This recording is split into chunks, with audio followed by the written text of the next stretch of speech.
centrale de la Rive-Sud. Relation de couple numéro 13. J'ai eu pas mal d'hésitations à prêcher le 13e et dernier message sur les relations de couple pour un bout. Pourquoi? Parce que c'est des messages qui affectent fortement les gens dans l'Assemblée. Il y a eu des coups et des contre-coups de ça. Mais j'ai prié là-dessus. Puis j'ai hésité, puis j'ai dit, je ne le prêcherai pas. Pourquoi? Parce qu'il ressemble pas mal au dernier message que j'ai prêché. Comme on dirait que la moitié reprend. Mais il y a un besoin dans l'Assemblée d'entendre ces choses-là. Puis j'ai demandé à des frères, des sœurs dans le Seigneur, j'ai demandé, qu'est-ce que je devrais faire? Je n'ai pas l'intention de le prêcher. À ma grande surprise, une sœur en Christ me dit, on a besoin d'entendre ce que tu dis, parce que c'est ce que tu dis, c'est la vérité. On a besoin de ces choses-là. Un frère en Christ me dit, c'est difficile à entendre, parce que ça manifeste les péchés qu'on a eus dans nos vies. Mais moi aussi, là, je suis sous la grâce. Je suis un pécheur qui est sauvé par la grâce. Puis j'ai fait des choses dans ma vie que je ne conseillerais pas à mes enfants de repasser à travers. Et tout est sous le sang de Christ maintenant. Par contre, si quelqu'un prêchait les choses que j'ai faites dans mon passé qui sont des péchés, je dirais Amen. Parce que c'est correct pour moi que j'entende que j'ai fait de quoi de pas correct, mais c'est bien meilleur que les autres qui n'ont pas encore fait ce que moi j'ai fait, l'entendre pour pas qu'ils le fassent. C'est un peu la conclusion j'avais eue avec une discussion avec un autre frère. Puis un autre frère m'a encouragé en me disant non. Lui, c'était pas catégorique, il dit tu prêches le message. Puis faisant référence au fait que dans les derniers temps, dans les temps de la fin, ils vont chercher une foule de docteurs qui vont prêcher selon leur convoitise pour leur dire des choses qui sont agréables à entendre. Puis il dit la parole de Dieu, c'est pas toujours agréable à entendre, mais si c'est ce que Dieu a mis dans ton cœur, tu dois aller jusqu'au bout. J'ai fait comme OK. Fait qu'à 3-4 informations que j'allais chercher chez des frères et des sœurs, chaque fois c'était fais-le. Ça va être le dernier d'une série pour l'instant, parce que je pense qu'on est rendu qu'on doit prendre une pause de ça. Puis on va commencer par un mot de prière. Je vais demander à Michael s'il veut ouvrir le culte en prière. Seigneur Tout-Puissant, nous te rendons grâce en ce jour pour ce rassemblement, pour cette liberté que nous avons de pouvoir écouter ta parole. Nous te demandons, Seigneur, que ce prêche soit enrichissant et que les oreilles soient bien attentives, Seigneur, pour se nourrir de ta parole. Je fais toutes ces prières au nom de ton divin Fils Jésus-Christ. Amen. Amen. La semaine passée, je vous ai dit que je prenais un risque en exposant l'abandon du conjoint incrédule comme étant une clause d'exclusion qui, selon moi, peut permettre le remariage. J'espère que je ne prends pas un risque avec vous autres. Sinon, c'est parce qu'on n'est pas de la même opinion, c'est correct, on a le droit. En autant qu'on continue à avoir de la charité entre nous, ça ne change rien dans l'amour qu'on se porte les uns pour les autres. Mais quand je parle de risque, je parle plus d'un risque avec ceux de la même foi, un peu comme les choses que j'exposais ce matin dans une lettre. On n'est pas d'accord sur tout. C'est correct qu'on ne soit pas d'accord sur tout. Ça veut juste dire qu'on n'en est pas venu encore à l'unité de la foi, mais qu'on doit s'aimer pareil les uns les autres dans l'assemblée locale, mais les uns et les autres aussi dans les autres assemblées qui partagent une foi commune ou similaire à la nôtre. Donc, ce que je vous disais, c'est que je prends peut-être pas un risque avec vous autres, mais je prends un risque avec ceux qui partagent justement une foi similaire, parce que c'est facile d'entendre quelque chose et de dire « Ah, ce prêcheur-là est dans l'apostasie juste parce que tu n'es pas d'accord avec un sujet. » Ben, je pense que ce n'est pas une bonne chose à faire, parce que le risque est d'autant plus grand du fait que je m'expose ces médias sociaux, parce que les messages sont rediffusés sur YouTube à cause du concept de la pandémie, où que les gens ne sont pas tous dans l'assemblée, puis je comprends ça. Mais je crois que dans la plupart des cas, nos différences de perspective ne devraient pas faire en sorte que ça crée une division. Ça va être capable de s'aimer pareil. Là. Ce que je vous expose aujourd'hui, je demeure ouvert à ce que le Seigneur change mon esprit sur le sujet s'il le souhaite. Si donc, éventuellement, tel est le cas, le Seigneur change mon esprit sur un sujet, je n'hésiterai pas à vous le laisser savoir et voire même faire mes excuses si jamais je conçois que je vous ai peut-être enseigné quelque chose qui n'était pas nécessairement selon la vérité ou un mauvais concept. Donc, jusqu'à date, on a vu 3 clauses d'exception qui permettent le remariage chez le chrétien. Le premier, c'est la mort du conjoint, le décès du conjoint. Le deuxième, c'était l'adultère. Le troisième, ce que j'en ai tiré comme conclusion, c'est l'abandon du conjoint incrédule. Nous allons reprendre un peu le sujet et les passages de la semaine passée. Donc, le message de cette semaine ressemble un peu au message de la semaine passée. Dans 1 Corinthiens 7, au verset 10, je vais décortiquer le verset. Ça dit: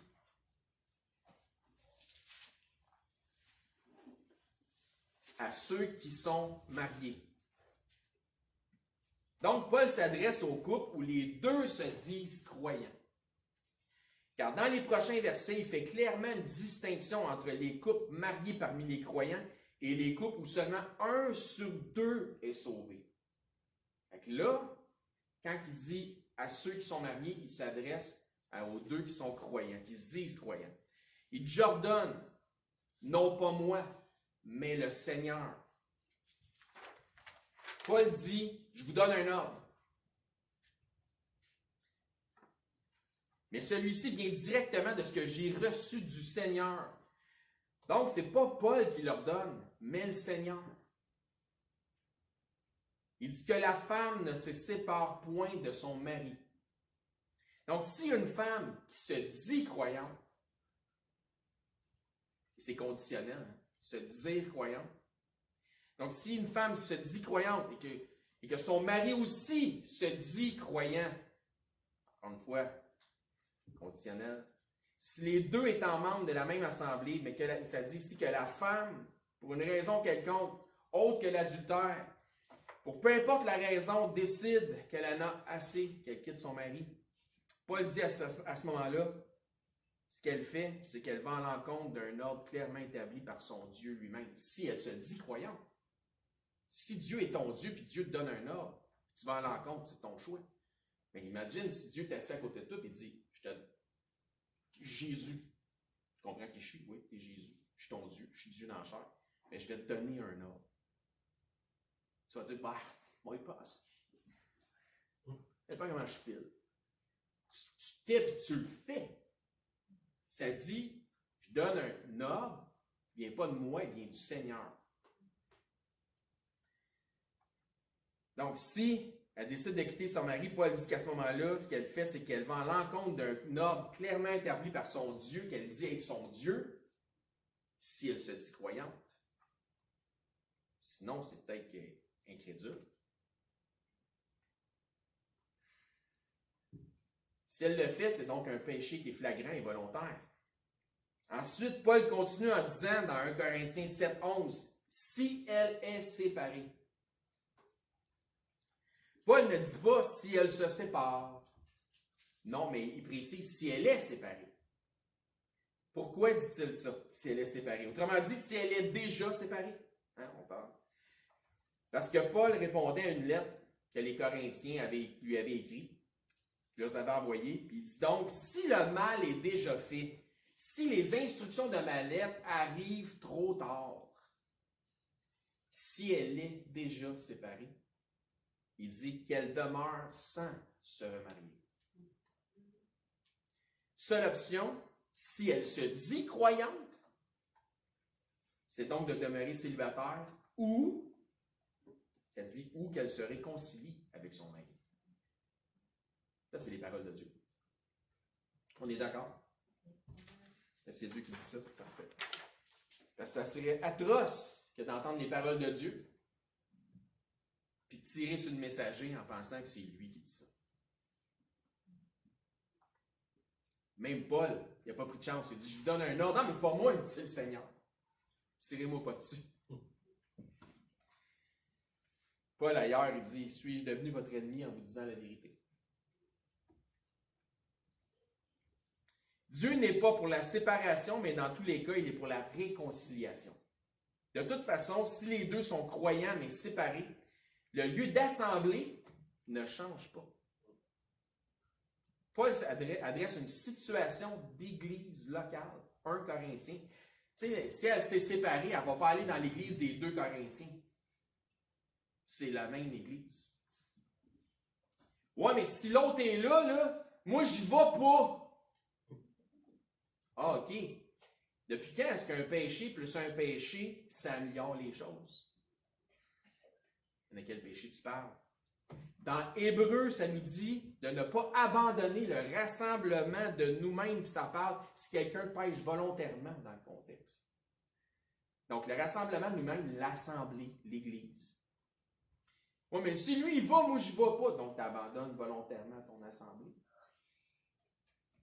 Et ailleurs, ça nous dit que c'est Dieu qui dispose les membres dans le corps. L'Église, ton assemblée. Ouais, mais là, je me suis déjà fait dire, ouais, mais tu ratisses large. En voulant dire peut-être que je ratissais serré, je ne sais pas pourquoi quelqu'un m'avait dit ça. Parce que je parlais d'une assemblée locale, parce que le contexte est d'une assemblée locale. Si Dieu dispose les membres dans le corps, ben où est-ce que tu es dans ton assemblée locale? C'est là que tu faut que tu sois. C'est là que Dieu t'établit. Il y a des raisons que quelqu'un peut aller dans une autre assemblée, il n'y a pas de problème, là. Mais il faut passer à travers ces raisons-là.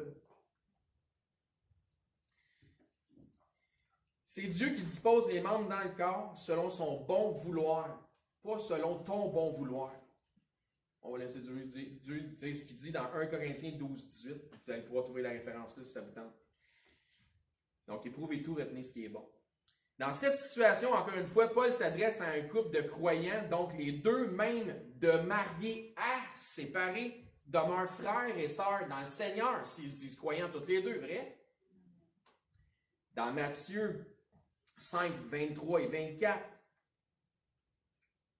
ça dit, si donc tu présentes ton offrande à l'autel, et que là, tu te souviennes que ton frère, parce que les deux sont encore frères et sœurs, ça ne change pas, que là, tu te souviennes que de ton frère, il y a quelque chose contre toi, laisse là ton offrande devant l'autel et va d'abord te réconcilier avec ton frère, puis viens et présente ton offrande. Ici, Dieu ne met pas l'emphase sur l'offrande. L'offrande là, qu'on donne à Dieu, ce n'est pas pour Dieu. L'offrande qu'on donne à Dieu, ce n'est pas à Dieu que ça bénéficie. C'est à nous autres que ça bénéficie. Mais Dieu met l'emphase sur la réconciliation. J'en veux pas de ton offrande si tu ne vas pas te réconcilier. Dieu est pour la réconciliation.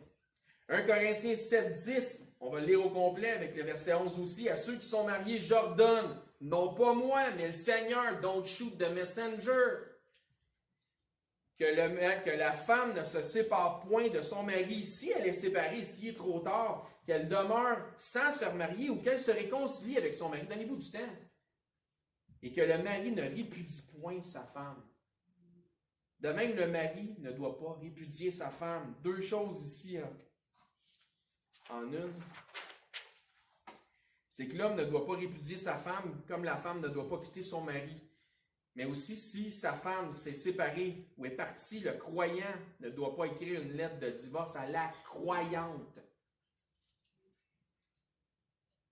Donc, ajoute-en pas. Il ne doit pas participer à ça en officialisant la chose.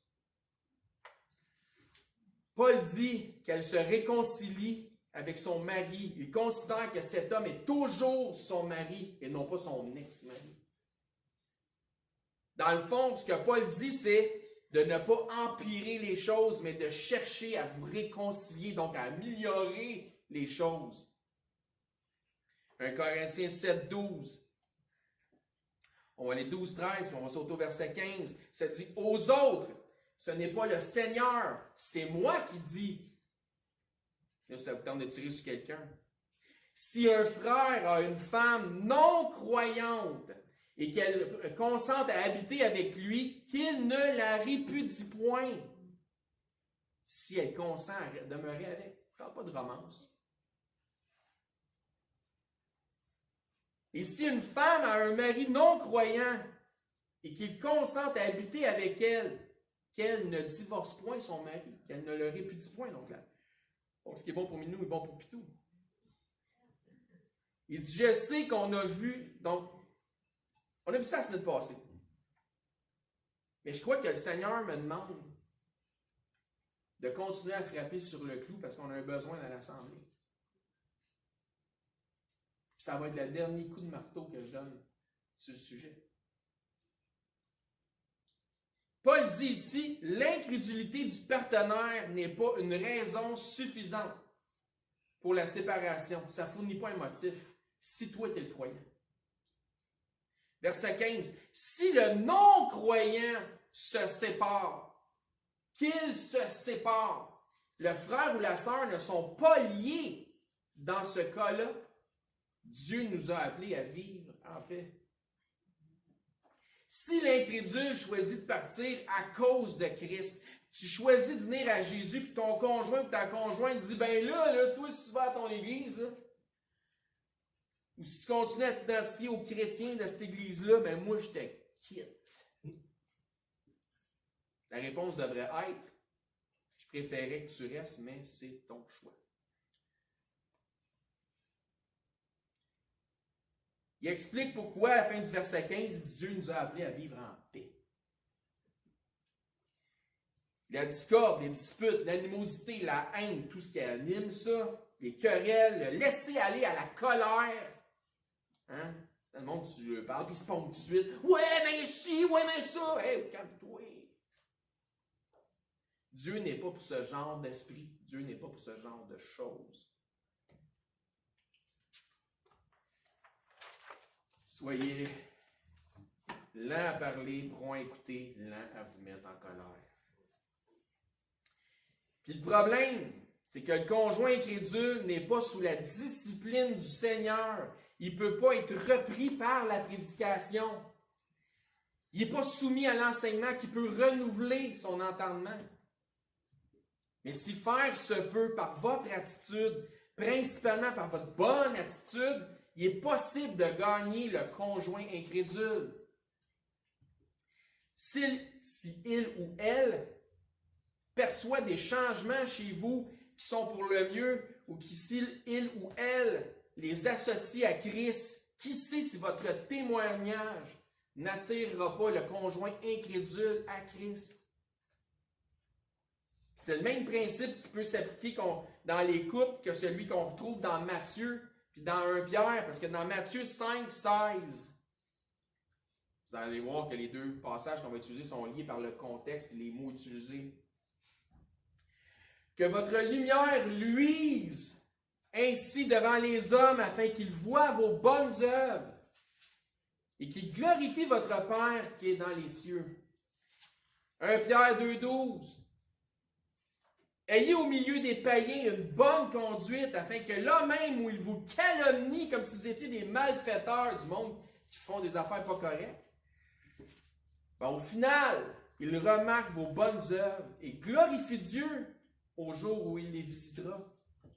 Quand ils vont entendre l'Évangile, ils vont dire, c'est pour ça que lui, moi je pensais que c'était un tout croche, puis dans le fond, il a raison de faire ce qu'il fait, puis il a raison d'aller à l'église, puis il a raison. Là, je comprends. Le Seigneur vient dans ma vie. C'est le même principe que je viens de citer dans les deux passages qui est ramené au couple entre le croyant et l'incrédule. 1 Corinthiens 7, 16. Car que sais-tu, femme, si tu sauveras ton mari? Ou que sais-tu, mari, si tu sauveras ta femme? Comment est-ce que le croyant peut-il amener le conjoint incrédule au Seigneur? En le sermonnant tous les jours, en lui rappelant qu'il est avec le diable, qu'il s'en va en enfer, puis en lui cassant les oreilles, en lui disant « Toi, moi je suis sauvé, toi t'es pas sauvé, moi je vais au ciel, puis pas toi! » Non. Quelle est la chose qui revient dans les deux passages, dans Matthieu 5, 16 puis 1 Pierre 2, 12? Eh bien, ça nous dit qu'il voit vos bonnes œuvres. En anglais, on dit talk is cheap. En français, en québécois, on dit qu'il faut que les babines suivent les bottines. Puis en France, ben, je ne sais pas trop. Grand parleur, petit faiseur. Tendance française. Afin que là même où il vous calomnie comme si vous étiez des malfaiteurs, il remarque vos bonnes œuvres. Les deux passages parlaient de vos bonnes œuvres. Vos bonnes œuvres vos actions que Dieu a préparées d'avance afin que vous les pratiquiez. Ça vous dit quelque chose, ça c'est dans les Écritures. Ce n'est pas parce que vous allez leur dire, ça ne donne rien des sermonnés à outrance, mais parce qu'ils pourront voir les actions que vous allez faire. Parce que les babines suivent les bottines. Est-ce que c'est une garantie de succès? Non. Mais le contraire est peut-être davantage une garantie d'échec. Trop de chrétiens disent, mais ne font pas. La question que vous devez vous poser, vous autres, personnellement, avez-vous des œuvres qui témoignent de votre repentance? C'est quoi la repentance? C'est un changement de cœur. Avez-vous des œuvres dignes du travail que Dieu fait dans votre vie et dans votre cœur? Des œuvres évidentes que vous êtes conduits par l'esprit et non par la chair, par l'humilité et non par l'orgueil, par la volonté de Dieu et non pas la vôtre. Je veux dire, si le conjoint incrédule ne remarque aucun changement, ou si tout ce qu'il perçoit, ben, c'est une sorte de mépris du fait qu'il n'est pas sauvé, il me semble que le témoignage ne serait pas bien bon. Le reste du chapitre 7 de 1 Corinthiens nous fait encore d'autres recommandations au sujet du mariage, où Paul donne son avis personnel sur les vierges, les veuves, le célibat, etc. Il donne son point de vue personnel, confirmant qu'il n'a pas d'instruction claire de la part de Dieu, mais il termine néanmoins ce chapitre en disant ceci. À la fin du verset, verset 40, à la fin du verset 40, il dit « Et moi aussi, je crois avoir l'Esprit de Dieu. » Donc, il est inspiré par le Saint-Esprit, malgré que ce n'est pas une instruction que j'ai clairement du Seigneur, c'est plus mon opinion que je vous donne, mais je crois que je suis influencé par le Saint-Esprit, puis j'ai l'autorité apostolique. Autrement dit, oui, c'est mon avis, mais je crois que celui-ci est d'inspiration divine.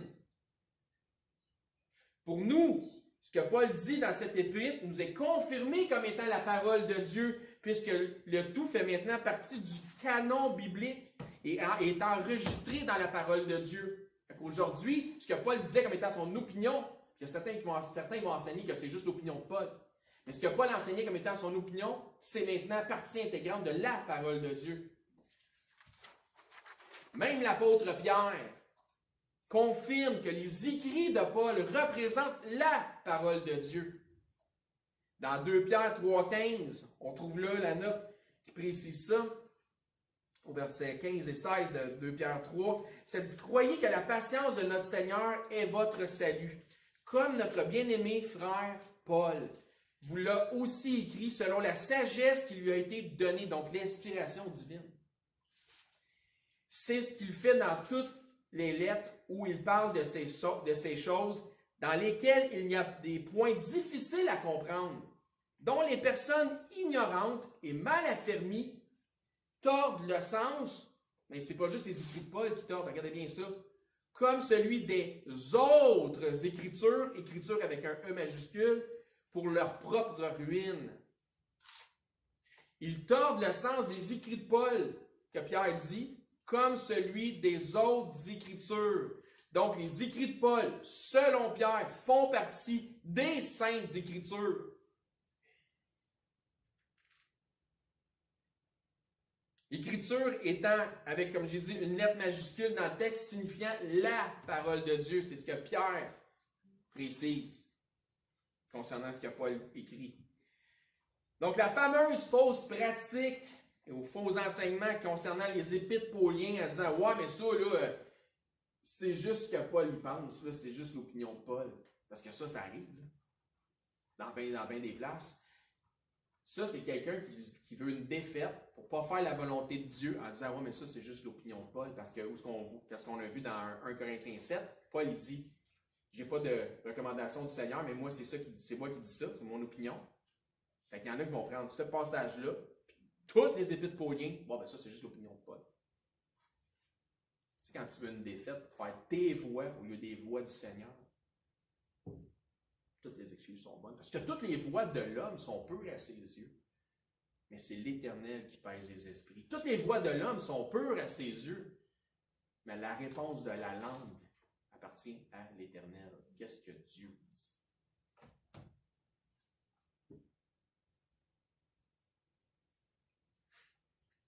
Donc, cette fausse pratique ou cette fausse enseignement-là, que c'est l'opinion de Paul, puis c'est juste l'opinion de Paul, fait que c'est pas ma main grave, on n'a pas besoin de se fier à ça trop parce qu'elle fait pas mon affaire, dans le fond, là, ne devrait pas exister, car ce que Paul dit dans ses épîtres sont des éléments de doctrine et font partie intégrante de la parole divine de Dieu. Amen? Donc, dans 1 Corinthiens 7, Paul expose deux cas particuliers. Le premier, c'est la séparation possible entre deux croyants. Deuxième, c'est la séparation possible du non-croyant qui est marié avec le croyant. OK? Dans le deuxième cas, il est clair que si l'un quitte, eh bien, il s'agit du non-croyant. Dans le premier cas, il ne devrait pas y avoir de séparation. Mais comme Paul le dit, advenant le cas où, pour une raison ou pour une autre, les deux croyants là, sont plus capables de vivre ensemble, sont plus capables de se sentir, comme on dit, là. Ou si l'un des deux, il en peut plus, c'est certain qu'on pourrait faire un sermon sur le sujet, sur le fait que c'est l'œuvre de la chair, puis non de l'esprit, puis blablabla. Puis on aurait raison, là. Mais ça ne réglerait pas la situation. Disons donc que ça arrive dans un ministère. Deux croyants se séparent. Comment est-ce que nous devons traiter la chose?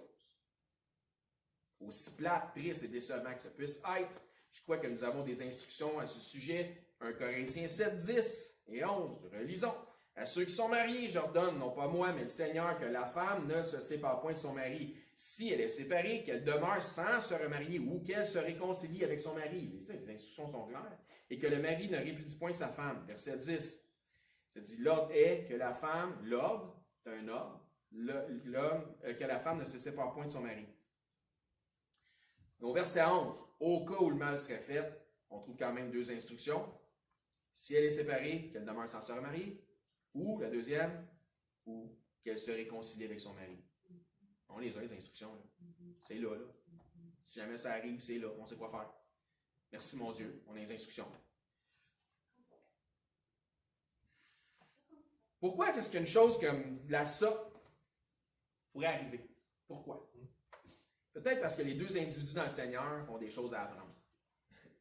N'oubliez pas que Paul s'adresse à un ministère qui était rempli de philosophie, de mauvaise doctrine, de division. Hein? Je suis Paul, je suis d'Apollos, je suis de Céphas, je suis de Christ, tout mélangé. Il a même dit à certains là-dedans, il y en a d'entre vous qui ne connaissent même pas le Seigneur, je le dis à votre honte, c'était des mêlés avec de la philosophie grecque là-dedans, toutes sortes d'affaires bizarres. Il était au petit lait. Au petit lait. Comment? Oui. Donc, définitivement, il s'adresse à des gens qui avaient besoin d'apprendre et à être transformés par les instructions du Seigneur. Ce qu'il nous a dit au final, Paul, là, il dit, en attendant, là, ce qui est plus important, c'est la charité.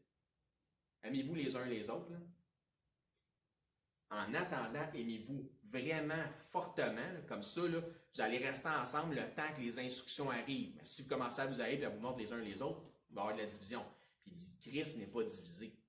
Soyez unis, vous êtes le corps de Christ.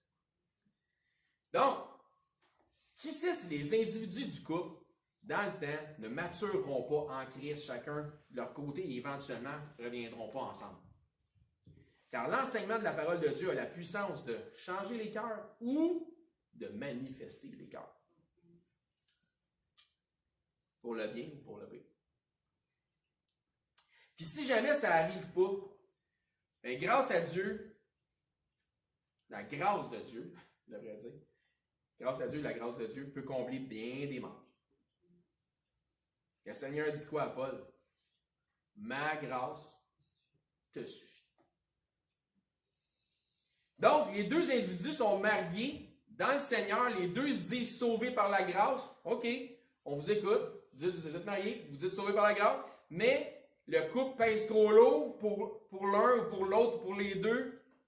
Si tel est le cas, il est certain que d'aucune manière, moi, j'encouragerais jamais une telle chose, puis allez surtout pas croire que ce que je suis en train de dire, c'est un passe-droit pour ce genre de situation-là. Situation-là. J'ai-tu dit là parce que c'est là, de toute façon, comme situation. Dieu dit, je hais la répudiation. Mais si tel est le cas, je me range du côté de l'apôtre Paul et voici ce que je suggère. Tel que Paul l'a dit à la fin du verset 15, Dieu nous a appelés à vivre en paix. Donc, si pour le couple 1 sur 2, donc un croyant, l'autre pas croyant, Dieu, donc 1 sur 2, Dieu dit, il nous a appelés à vivre en paix. Croyez-vous que c'est différent pour 2 sur 2? Définitivement pas. Morale de l'histoire, tout comme à Corinthe, il y a des questions, il n'est pas question d'abandonner son rassemblement, autrement dit, de son assemblée pour aller ailleurs. C'est pas la chose biblique à faire. Ouais, mais là, je me sépare de mon conjoint, on est les deux croyants, fait que je vais changer d'église. Tu pognes ça où, toi, dans la Bible? Selon le Seigneur, OK, tu fais des mauvais choix, mais assume tes mauvais choix. Autrement dit, pousse pas ta loque. Ta fuite ne changera pas ce que Dieu dit. Là. Tu ne peux pas te cacher de Dieu.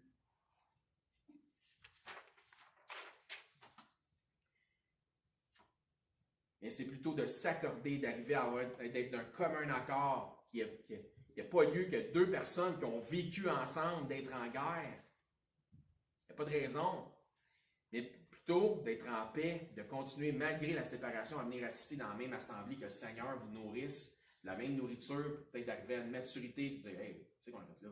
Eh oui, qu'est-ce qu'on a fait là? Au final, je crois que le tout du croyant est de s'assurer de demeurer le plus possible dans la volonté de Dieu. Je répète. Au final, je crois que le tout du croyant, c'est de s'assurer le plus possible de demeurer dans la volonté de Dieu. J'ordonne, non moi, mais le Seigneur. Ah, ça, c'est ta volonté, Seigneur. OK, je la fais. Souvenez-vous que le couple, composé de deux croyants, s'ils sont véritablement sauvés, sont donc véritablement frères et sœurs dans le Seigneur. Dans le chapitre précédent, dans 1 Corinthiens, au chapitre 6, là j'ai parlé du chapitre 7, pas mal, abondamment. Encore une fois, c'est le dernier message qu'on a là-dessus pour un bout. La première partie du verset 15 dit ceci. Ne savez-vous pas que vos corps sont les membres de Christ? Tout est une main, tout est un bras, tout est une jambe, tout est une cheville, tout est un pied, tout est un coude, tout est un cou.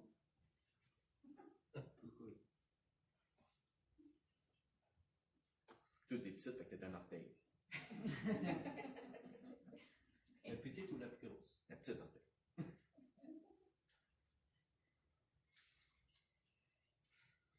Ne savez-vous pas que vos corps sont des membres de Christ? Et dans Colossiens 2,19, ça nous dit que le corps de Christ est joint et étroitement uni.